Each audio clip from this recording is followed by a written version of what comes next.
Hello प्यारे बच्चों, आज मैं आप लोगों को विद्युत चैप्टर में एक महत्वपूर्ण टॉपिक प्रतिरोधकों का संयोजन समझाने जा रहा हूं। तो बोर्ड पर आप ध्यान से देखिए। तो बच्चों ध्यान दीजिए, प्रतिरोधकों का संयोजन, कॉम्बिनेशन ऑफ रजिस्टर्स। प्रतिरोधकों का संयोजन, जिसे इंग्लिश में कॉम्बिनेशन ऑफ रजिस्टर्स कहते हैं। तो बच्चों ध्यान दीजिए, प्रतिरोधकों का संयोजन निम्न दो प्रकार से किया जा सकता है। पहला श्रेणी क्रम संयोजन और दूसरा समांतर क्रम संयोजन। प्रतिरोधकों का संयोजन निम्न दो प्रकार से किया जा सकता है। पहला श्रेणी क्रम संयोजन और दूसरा समांतर क्रम संयोजन। बच्चों ध्यान दीजिए, समांतर क्रम संयोजन को पार्श्व क्रम संयोजन भी कहते हैं। समांतर क्रम संयोजन को पार्श्व क्रम संयोजन भी कहा जाता है। तो बच्चों सबसे पहले आज मैं आप लोगों को प्रतिरोधकों का श्रेणी क्रम संयोजन क्या होता है समझाने जा रहा हूँ। प्रतिरोधकों का श्रेणी क्रम संयोजन। तो ध्यान दीजिए, प्रतिरोधकों का श्रेणी क्रम संयोजन किस प्रकार से किया जाता है आप यहाँ देखिए। यहाँ पर ध्यान दीजिए, ये पहला प्रतिरोधक है, ये दूसरा प्रतिरोधक है, तीसरा प्रतिरोधक। पहला प्रतिरोधक, दूसरा प्रतिरोधक, तीसरा प्रतिरोधक। पहले प्रतिरोधक का प्रतिरोध R1, दूसरे प्रतिरोधक का प्रतिरोध R2 है तथा तीसरे प्रतिरोधक का प्रतिरोध R3 है। ओके बच्चों, अब यहाँ बच्चों को सबसे बड़ा कंफ्यूजन होता है, वे प्रतिरोध और प्रतिरोधक में अंतर नहीं कर पाते हैं।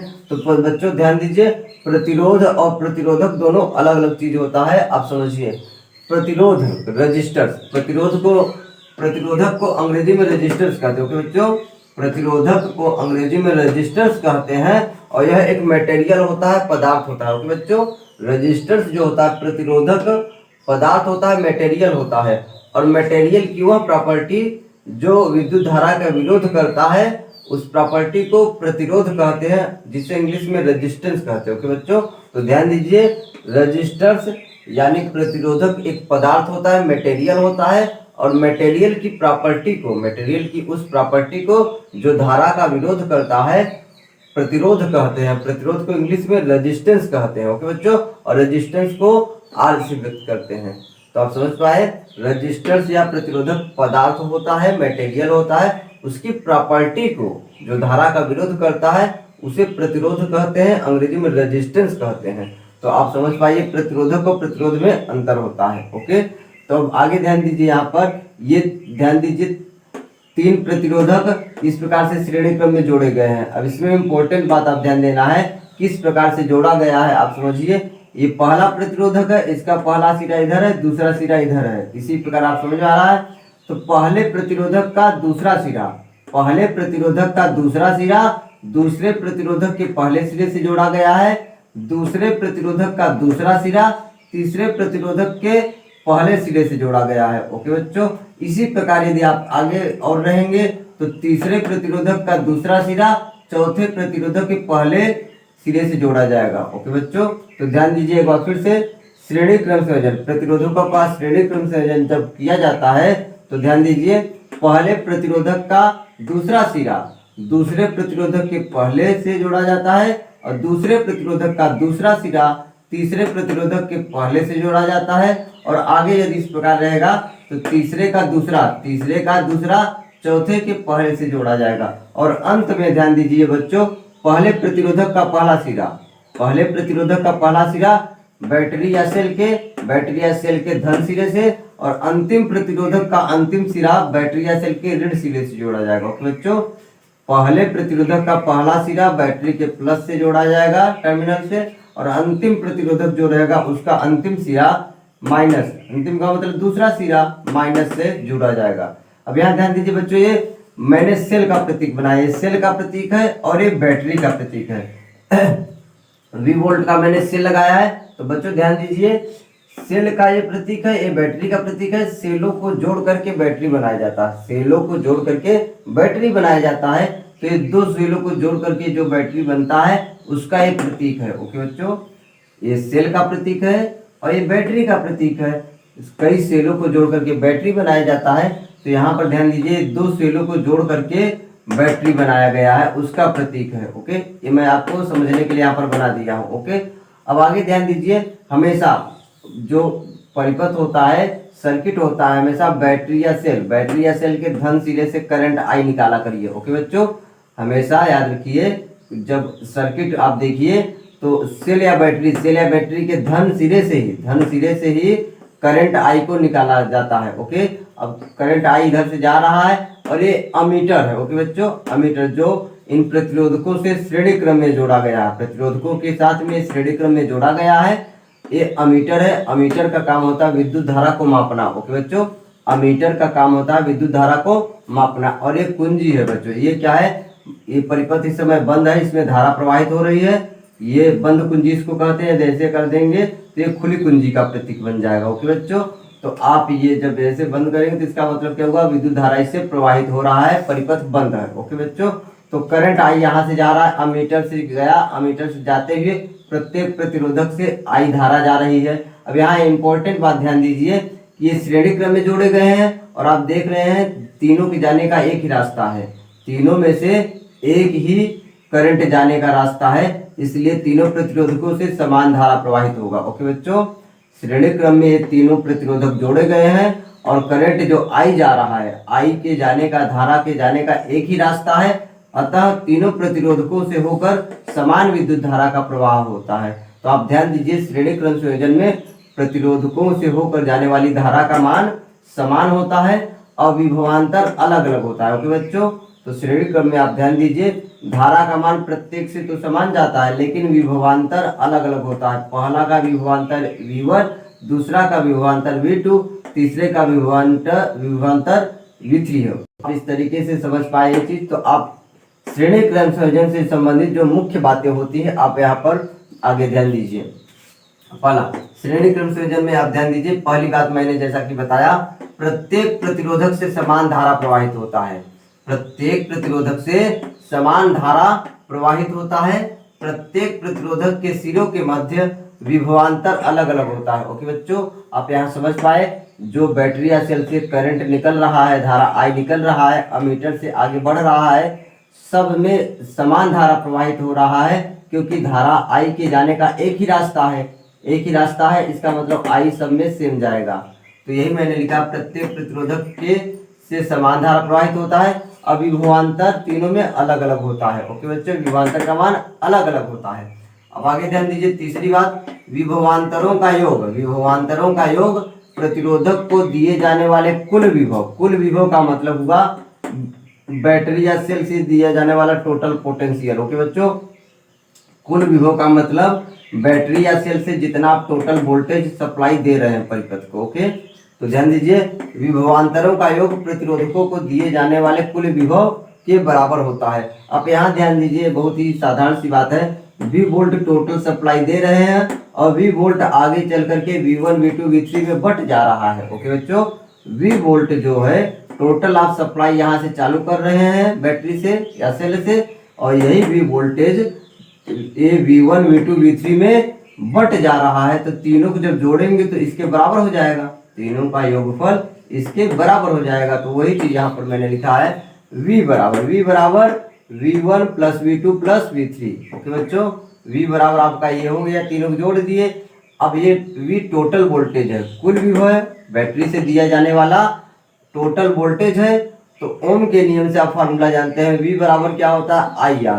ओके बच्चों, ओम के नियम से फार्मूला ऑलरेडी पहले पढ़ चुके हैं, V बराबर IR होता है। अब यहाँ पर V टोटल वोल्टेज है, तो टोटल करंट है और टोटल रेजिस्टेंस है, प्रतिरोध है। ओके बच्चों, टोटल I है और टोटल प्रतिरोध यानी रेजिस्टेंस है। टोटल का मतलब होता है तुल्य प्रतिरोध। ओके बच्चों, तो टोटल वोल्टेज है तो टोटल करंट हो गया और टोटल रेजिस्टेंस हो गया, यानी कुल धारा और कुल प्रतिरोध, कुल धारा और कुल प्रतिरोध। कुल प्रतिरोध को तुल्य प्रतिरोध कहते हैं। ओके बच्चों, कुल प्रतिरोध को तुल्य प्रतिरोध कहते हैं, इक्विवेलेंट रेजिस्टेंस कहते हैं, इक्विवेलेंट रेजिस्टेंस कहते हैं। इसका अर्थ हुआ ये जो प्रतिरोध है ये तीनों के बराबर अकेला काम करेगा। ओके बच्चों, तुल्य प्रतिरोध का मतलब होता है तीनों प्रतिरोध के स्थान पर अकेला यदि लगा दिया जाए इसे, तो ये अकेले तीनों के बराबर काम करेगा, उसी को तुल्य प्रतिरोध कहते हैं।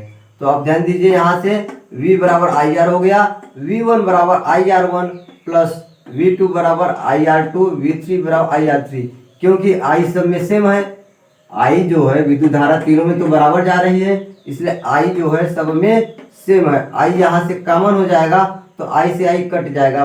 मैंने यहाँ पर डायरेक्ट कर दिया है शॉर्टकट में। ठीक है बच्चों, आई जब आप कॉमन करेंगे तो आई से आई क्या हो जाएगा, कट जाएगा। तो यहाँ पर क्या बचेगा, आर बराबर R1 plus R2 plus R3 बचेगा। ओके बच्चों, तो आप ध्यान दीजिए, श्रेणी क्रम संयोजन में प्रतिरोधकों का जब श्रेणी क्रम संयोजन किया जाता है तो तुल्य प्रतिरोध का फार्मूला ये होता है। आप जितने भी प्रतिरोध रहे सीधा सीधा तीनों को जोड़ दीजिए, 4 है तो चारों को जोड़ दीजिए, वही तुल्य प्रतिरोध हो जाता है। ओके बच्चों, तो प्रतिरोधकों का श्रेणी क्रम संयोजन जब किया जाता है तो तुल्य प्रतिरोध का फार्मूला होता है R बराबर R1 plus R2 plus R3। Okay बच्चों, अब आगे ध्यान दीजिए, श्रेणी क्रम संयोजन में तुल्य प्रतिरोध का मान प्रत्येक प्रतिरोध से ज्यादा होता है। श्रेणी क्रम संयोजन में तुल्य प्रतिरोध का मान प्रत्येक प्रतिरोध से ज्यादा होता है। कॉमन सी बात है, जैसे तुल्य प्रतिरोध तो सभी का योग होता है और योग तो हमेशा ज्यादा ही होता है। मान लीजिए पहला प्रतिरोध 1 ओम है, दूसरा 2 ओम है और तीसरा 3 ओम है। ओके बच्चों, पहला प्रतिरोध 1 ओम का है, दूसरा 2 ओम का है, तीसरा 3 ओम का प्रतिरोध है। इनको जब श्रेणी क्रम में जोड़ा गया तो तुल्य प्रतिरोध क्या हो जाएगा, इस फार्मूले से सीधा सीधा 3 3 6 हो जाएगा। ओके बच्चों, एक में 2 जोड़ेंगे 3 हो गया, 3 3 6 ओम तुल्य प्रतिरोध हो गया और 6 ओम इन तीनों से ज्यादा है। तो कॉमन सी बात है, तुल्य प्रतिरोध जो है सभी का योग होता है तो हमेशा क्या होगा, सभी से ज्यादा ही होगा। ओके बच्चों, तो आप आगे ध्यान दीजिए, अगली इंपॉर्टेंट बात, समान प्रतिरोध R डैश वाले n प्रतिरोधकों का तुल्य प्रतिरोध n R डैश होता है। ध्यान दीजिए, समान प्रतिरोध R डैश वाले n प्रतिरोधकों का तुल्य प्रतिरोध n R डैश होता है तथा प्रत्येक का विभवांतर V बटे n होता है। V बटे n, V ध्यान दीजिए टोटल वोल्टेज है। V क्या है जी, ये टोटल वोल्टेज है, ये n क्या है, संख्या है। इसका क्या मतलब, जैसे आप समझिए 5 ओम के 3 प्रतिरोधक, 5 ओम के 3 प्रतिरोधकों को श्रेणी क्रम में जोड़ा गया है। ये समान प्रतिरोध यानी 3 प्रतिरोधक है और तीनों का प्रतिरोध 5 ओम है। ओके बच्चों, यानी 3 प्रतिरोधक है और तीनों का प्रतिरोध 5 ओम है तो तुल्य प्रतिरोध क्या हो जाएगा, n R डैश, 5 तिहाई 15, ये R डैश का मान है। ओके बच्चों, ये R डैश का मान है, 5 तिहाई 15 हो गया तुल्य प्रतिरोध।